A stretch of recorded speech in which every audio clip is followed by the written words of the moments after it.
شروع کرتا ہوں اللہ کے نام سے جو بڑا مہربان اور نہایت ہی رحم فرمانے والا ہے۔ حضرت اسماعیل علیہ السلام۔ آخری حصہ، سعادت مند بیٹے کا والد کے مشورے پر عمل۔ ابھی آپ علیہ السلام 15 برس ہی کے ہوئے تھے کہ والدہ ماجدہ وفات پا گئیں۔ والدہ کی جدائی کا آپ کو بڑا صدمہ تھا۔ آپ اکیلے رہ گئے تھے، چنانچہ والد کے پاس ملک شام جانے کا ارادہ فرمایا، لیکن قبیلے اور شہر کے لوگوں کو آپ کی جدائی گوارا نہ تھی، لہذا قبیلے والوں نے آپ علیہ السلام کا نکاح امالیق قبیلے کی ایک لڑکی عمارہ بنت سعد سے کر دیا۔ ایک مرتبہ حضرت ابراہیم علیہ السلام ملنے کے لیے آئے تو حضرت اسماعیل علیہ السلام گھر پر موجود نہ تھے۔ ان کی اہلیہ کا رویہ انتہائی نامناسب تھا، تو وہ بیٹے کو ان خاتون سے علیحدگی اختیار کرنے کا پیغام دے کر چلے گئے۔ آپ علیہ السلام نے والد کی نصیحت پر عمل کیا۔ پھر قبیلے کے لوگوں نے آپ کی شادی قبیلہ جرہم کی خاتون سیدہ بنت مزاج سے کر دی۔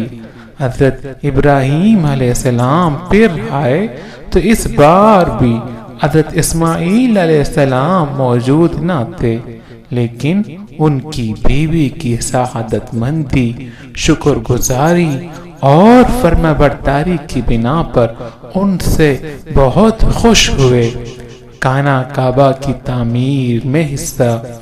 حضرت اسماعیل علیہ السلام نے کعبہ کی تعمیر کے دوران اپنے والد کے شانہ بشانہ کام کیا۔ آپ علیہ السلام پتھر اور گارا والد کو دیتے جاتے اور وہ انہیں دیوار پر چنتے رہتے۔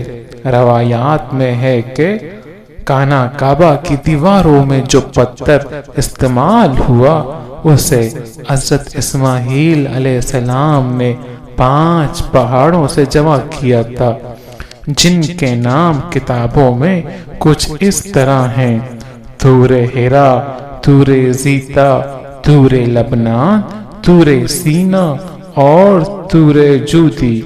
حضرت اسماعیل علیہ السلام حضرت جبریل علیہ السلام کی نشاندہی پر جبل ابو قیس سے حجر اسود لے کر آئے، جو جنت کا یاقوت ہے۔ سورۃ البقرہ آیات 127 میں اللہ تعالیٰ فرماتا ہے کہ اور جب ابراہیم اور اسماعیل بیت اللہ کی بنیادیں اونچی کر رہے تھے تو دعا کیے جاتے تھے کہ اے ہمارے پروردگار، ہماری یہ خدمت قبول فرما، بے شک تو سننے والا اور جاننے والا ہے۔ خانہ کعبہ کے پہلے متولہ۔ تعمیر مکمل ہونے کے بعد ابراہیم علیہ السلام نے کعبہ کی صفائی فرمائی اور امامت اور آنے والے زائرین کی خدمت سمیت تمام کام حضرت اسماعیل علیہ السلام کے سپرد فرمائے اور ان کو نصیحت و ہدایات دیتے ہوئے بیت اللہ شریف کا متولی مقرر فرمایا۔ پھر آپ علیہ السلام خود واپس ملک شام چلے گئے۔ حضرت اسماعیل علیہ السلام کی وفات کے بعد آپ کے بیٹے نابیت بن اسماعیل کعبہ کے متولی بنے۔ نبوت کا دائرہ۔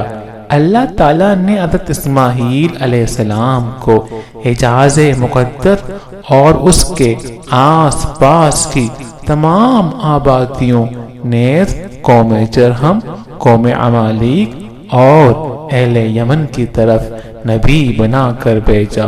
آپ علیہ السلام ہمارے پیارے نبی حضرت محمد مصطفیٰ صلی اللہ علیہ وآلہ وسلم کے جد اعلیٰ ہیں، اوصاف امیدہ۔ قرآن مجید میں حضرت اسماعیل علیہ السلام کے تین اوصاف نہایت صراحت کے ساتھ بیان کیے گئے ہیں۔ تعمیر کعبہ کے دوران اپنے والد حضرت ابراہیم علیہ السلام کے شانہ بشانہ شریک رہے۔ نمبر 2، آپ علیہ السلام وعدے کے بڑے پکے اور سچے تھے۔ نمبر 3، آپ علیہ السلام لوگوں کو نماز اور زکوٰۃ کا حکم دیتے رہتے تھے تاکہ وہ اللہ کے عذاب سے بچ جائیں۔ اللہ تعالیٰ قرآن پاک میں فرماتے ہیں، اے نبی کتاب میں اسماعیل کا ذکر کیجئے، بے شک وہ وعدے کے سچے اور ہمارے بیچے ہوئے نبی تھے، اور اپنے گھر والوں کو نماز اور زکوٰۃ کی تعلیم دیتے تھے، اور وہ اپنے پروردگار کے ہاں پسندیدہ تھے۔ سورہ مریم آیات 54 تا 55۔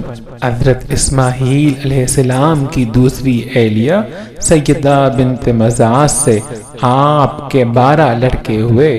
سب کے سب اپنی قوم کے سردار بنے اور ہر ایک نے الگ الگ بستیاں آباد کی۔ ان کی اولاد اتنی کثیر تعداد میں بڑی تھی کہ حجاز سے نکل کر شام، عراق اور یمن تک پھیل گئیں۔ محمد بن اسحاق رحمۃ اللہ علیہ نے حضرت اسماعیل کے بیٹوں کے نام یوں ذکر کیے ہیں: نابد، کیدار، ادبیل، میشا، مسما، معاش، دوما، اد، بطور، نبتش، تیما اور کیدما۔ اہل کتاب نے اس طرح کے نام اپنی کتابوں میں ذکر کیے ہیں۔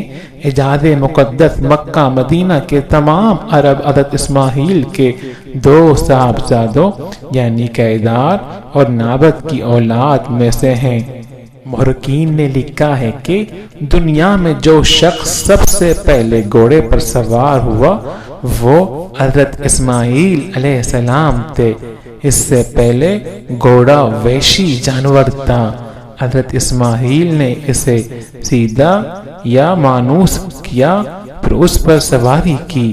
حضرت عبداللہ بن عمر رضی اللہ تعالی عنہ سے مروی ہے کہ رسول اکرم صلی اللہ علیہ وآلہ وسلم نے فرمایا، گھوڑوں کو اپناؤ اور ان پر سواری کرو، بے شک یہ تمہارے باپ حضرت اسماعیل علیہ السلام کی میراث ہیں۔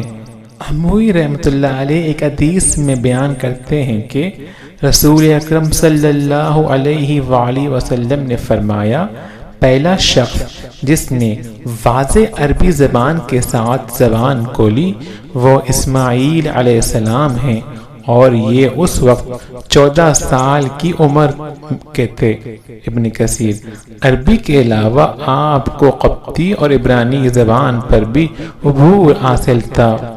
حضرت اسماعیل علیہ السلام نے 137 سال کی عمر میں وفات پائی۔ آپ کو کعبۃ اللہ کے صحن میں میزاب رحمت اور حجر اسود کے درمیان اپنی والدہ کے پہلو میں سپرد خاک کیا گیا۔